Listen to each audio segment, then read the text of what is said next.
Hey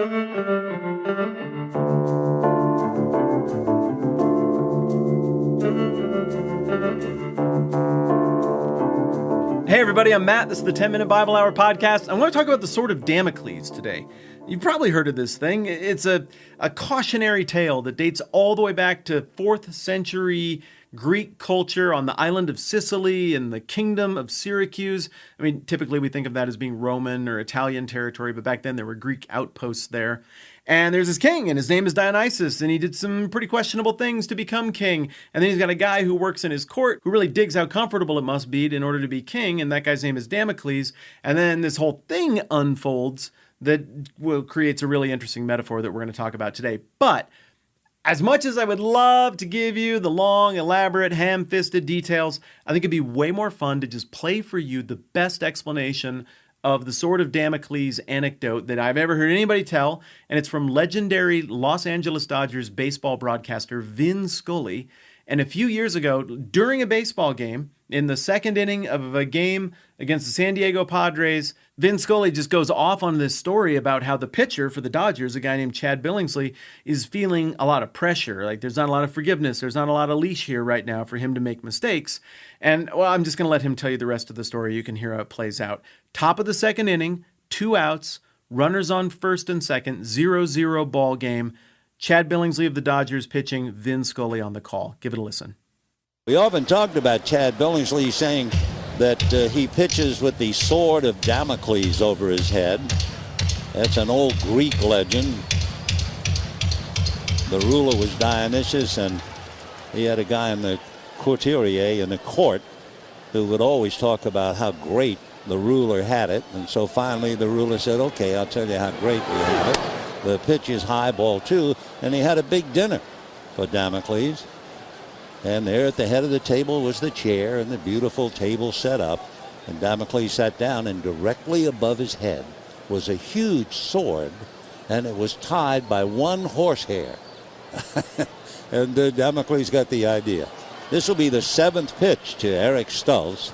Chad ready, checks, right-handed deals, high fly ball to deep center. Kept going back, away back. This one is over the wall. And it's the Padres on the scoreboard, leading 3-0. And boom goes the dynamite. Like 1 second after the guy gets done talking about how unforgiving this pitcher's situation, he gives up a monster home run. And we're not going to talk about baseball the whole time, but I do want to talk more about that Sword of Damocles idea. And it seems like there are 3 levels of application there that I've heard historically. The obvious one is just heavy as the head who wears the crown. It's hard to lead, people get after you, whatever. The second one is the version that was popularized by the Roman orator Cicero a few hundred years after the fact.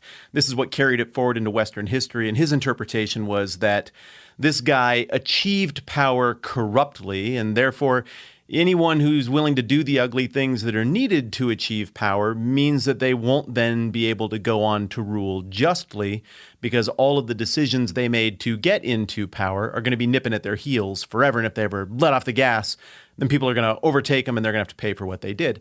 But the third level of application for this Sword of Damocles illustration, and the one that I want to focus on, is just the idea of anything that hangs over your head, most notably, obviously, guilt. Stuff from the past that nips at your heels, stuff that feels unresolved or ugly, the broken things, the worst days, the disappointing photos of wearing something or doing something that seemed really, really cool in that moment in history, but the photo lingers all the way into this moment in history. So ranging all the way from cataclysmic bad stuff that nips at your heels to silly little stuff that nips at your heels. That's the expression of the Sword of Damocles that I want to talk about today. So we looked at this first passage in Matthew 9 for a whole week, and I was figuring we'd probably move on from that, but you know how I get, and I sit around and I think about it for a few days. I'm like, no, there's more here. So we're back to the Matthew 9 thing. And this is the account, as you know, of the paralyzed guy who gets dropped in front of Jesus. Jesus is teaching in that packed house. It's filled with people who like him, people who don't, people who aren't sure yet. And Jesus sizes up this guy's situation, and seeing a crippled guy lowered through the roof in front of him, Jesus' first priority in making his life better isn't to heal the guy's legs. I mean, elephant in the room kind of thing. Everybody is thinking about the legs, but instead, Jesus' first priority is to tell the guy to take heart, and then he declares, your sins are forgiven. I could just give you the actual version here, Matthew 9:2. Some men brought to him a paralytic lying on a mat, and when Jesus saw their faith, he said to the paralytic, take heart, son, your sins are forgiven. So as we talked about last week, we don't really get a good sense of what was going through this guy's head, but maybe he was like, oh, that's great. I'm super happy I'm forgiven, but I was more hoping for my legs back, mobility and all of that stuff, job opportunities. Or maybe the guy really actually felt the impact of what Jesus was saying in a way that we don't. And I know when I first encountered this story, I don't know, as a kid on the flannelgrams or whatever, I was expecting something way awesomer than a gesture I could get from literally anybody. Anybody can walk up to me and be like, oh, you're forgiven. I mean, it's just words, right? I wanted the magic. But if you really think about it, the amount of relief that guy felt is probably about proportionate to how much he'd got wrong and how much he felt that sword of Damocles once again hanging over his head. So then you get to the very next verse and you realize that apparently the guy must have felt the relief quite a bit because the professional forgiveness gatekeepers are there in the room, the teachers of the law who know everything about everything and everything about exactly how much guilt points this thing gets you or that thing gets you. And they start griping immediately about how what Jesus just did isn't the proper forgiveness protocol. And they don't even entertain the idea that this guy might have just had the sword of Damocles removed from above him and that this huge burden might have been lifted off of him. They're not concerned about the guy at all. They immediately want to start bickering about political and social and philosophical things. And so they reject the idea that this dude just got forgiven so hard that they actually use the word blasphemy, which basically means you think somebody should be dragged out somewhere and hit with rocks until they're dead for doing it. 9:3, at this point, some of the teachers of the law said to themselves, this fellow is blaspheming. Jesus is like, oh, okie dokie, is that how we're going to do it? All right, well, which one is harder, to say your sins are forgiven or to tell this guy to get up and take his mat and go home? But so that you would know that I, the Son of Man, have the authority to forgive sins, hey, kiddo, take up your mat and go home. And the guy gets up and he does exactly that. And it's obviously incredible. And it illustrates the point that these people want to nitpick about the authority to forgive. And Jesus says, no, I completely, absolutely have the authority to forgive.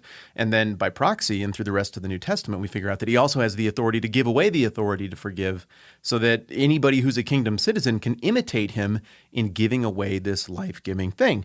Funny thing, I've actually been in a situation like this once. I experienced a very meaningful private occurrence at a church where I was processing guilt and forgiveness, and that was the whole point of the exercise. And then some people found out about it, and they were not joyful for what had happened to me spiritually in that moment.